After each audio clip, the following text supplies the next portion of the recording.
কেন ক্লু জানতে চাস? জি স্যার, কেন করবো? একটা মানুষ নিজের জীবনটা নিজে এভাবে কেন শেষ করে দেবে?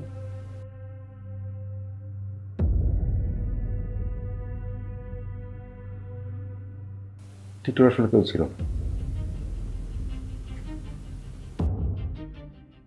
বাবা মা মারা যায় রোড অ্যাক্সিডেন্টে 2 বছর আগে।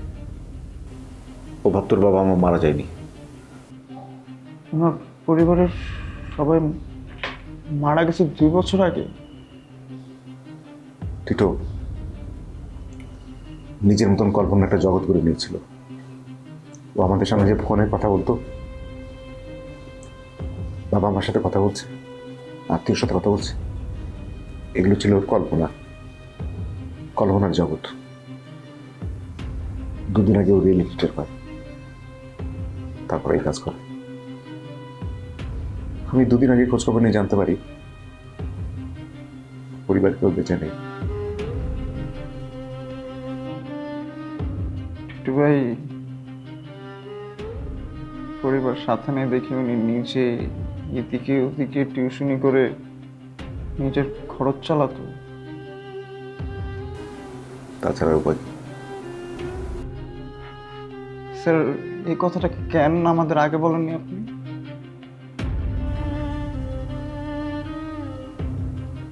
শিক্ষক হিসেবে সবার খোঁজখবর রাখার দায়িত্ব আমার। আমি টিটু বলেনি, আর আমি কখনো জানতেও পারিনি, যার কারণে আমি আইসোলেটেড ছিলাম।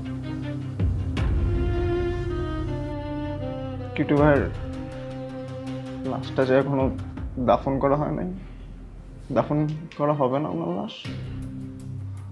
হয়ে যাবে, আমারই করুক। আমাকে তখন ওর আত্মীয়,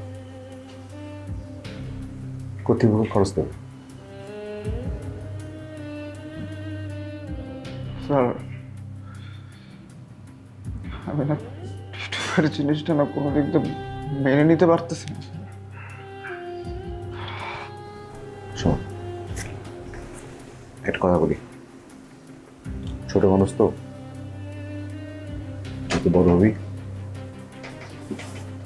দেখবি এই ধরনের দুঃখ কষ্ট দিবে না, অনেক আসবে, মনে হবে মেনে নিতে পারবে না।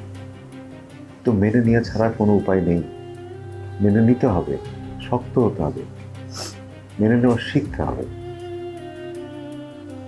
আমাদের সমাজের একটা বড় অংশের মানসিক সমস্যা আছে, মানসিক রোগ আছে, মেন্টাল চিকিৎসা দরকার এদেরকে। আমরা হয়তো অনেকে খোঁজ খবর নিই, ফিজিক্যাল অবস্থাটা দেখি, কিন্তু আমরা খতিয়ে দেখি না যে তার মানসিক অবস্থা কি, মানসিকভাবে সে কেমন আছে। এমন অনেক মানুষ আছে মানসিক অবস্থা খুব খারাপ, তাদের রেগুলার কাউন্সিলিং দরকার, তো মাসের পর মাস, বছরের পর বছর কাউন্সিলিং না নিয়ে তারা বেঁচে আছে। এটা সমাজের জন্য ক্ষতিকারক। এখান থেকে আত্মহত্যা প্রবণতা বেড়ে যায়। আমরা সিদ্ধান্ত নিয়েছি আমাদের কলেজের জন্য একজন মেন্টাল ডাক্তার আনবো। তোদের যা বয়স, যে আবেগ, তোরা যে স্ট্রেস দিস, তোদের মানসিক রোগের রেগুলার চিকিৎসা হয় না। যাই হোক, জীবনটা এরকম। কিন্তু একটা খারাপ লাগার বিষয় কি জানিস? কি স্যার? ওর আত্মীয়দের সাথে আমি যোগাযোগ করেছিলাম, আত্মীয়রা বলল তাদের কোনো দায়ভার নেই। এই কথা বলছে ওনারা? হ্যাঁ বলেছে, এরকম বলে। কেন বলেছে জানিস? কিছু খরচ করতে হবে, এই কারণে। একটা মানুষ এমন কেমন মেয়ে হতে পারে? ওনার না আত্মীয়? আত্মীয়, আত্মীয়, আত্মার সম্পর্ক থাকলে আত্মীয় হয় না রে। সব আত্মীয় আত্মীয়।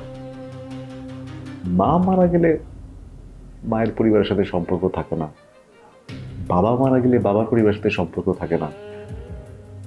ভাই বোনেরা কোনো রকম একটা আত্মীয়তা টিকিয়ে রাখে একটা বয়স পর্যন্ত, পরে গিয়ে ভাই বোনেরাও অনেকের জন্য শত্রু হয়ে যায়। আর এরা কোথাকার কিসের আত্মীয়? জি স্যার, ঠিক বলছেন। যাই হোক স্যার, টিটু ভাইকে দাফন করার ব্যবস্থাটা একটু জলদি করেন। 3 দিন তো হয়ে গেছে। আজকে বাদ আসর দাফন করবো, সবাইকে জানিয়ে দেবো। ঠিক আছে স্যার, জানা যাচ্ছে।